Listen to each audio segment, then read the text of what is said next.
அன்னாபிஷேகம் செய்யக்கூடிய முறைன்னு பார்த்தா கோவில்களில் சாயங்காலம் தான் பண்ணுவா. முதல்ல 5 விதமான அர்ச்சனை பண்ணினதுக்கு அப்புறமா பச்சரிசியை சமைத்து ஆற வைத்து அதை உடல் முழுவதும் பூசுவார்கள். அதை 3 பகுதியாக பிரிப்பார்கள். ஆக்சுவலா பிரம்மா பகுதி, விஷ்ணு பகுதி, அதுக்கப்புறம் சிவனுடைய பகுதின்னு 3 விதமா பிரித்து 1.5 மணி நேரம் அதை விட்டுடுவா.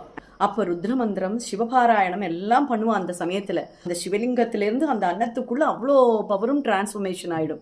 1.5 மணி நேரத்துக்கு அப்புறமா அதை கலைத்து அதுக்கப்புறமா அபிஷேகம் எல்லாம் நடக்கும். அது வேற விஷயம். அந்த அன்னத்தை தயிருடன் பிசைந்து எல்லாருக்கும் கொடுப்பார்கள். அது கர்ப்பப்பையில பிரச்சனைகள் இருந்தா நீக்கும், தீராத வியாதிகள் இருந்தா தீர்க்கும், நமக்கு உணவு பஞ்சமே வராதுன்னு சொல்லுவா. அந்த வீட்டுல நம்ம இது வரைக்கும் லிங்கம் வச்சிருக்கோம், எந்த விதமான பூஜையும் பண்ணலைன்னா இந்த அன்னாபிஷேக நாள் ரொம்ப சிறந்தது. அன்னைக்கு எடுத்து வச்சு அதே மாதிரி பூஜை பண்ணி மற்ற எல்லாருக்கும் சாதம் கொடுக்கறது ரொம்ப ரொம்ப விசேஷம். அதை பண்ணுங்க. இதை எப்படி பண்ணணும் வீட்டில் இருக்கிறவா அப்படின்னு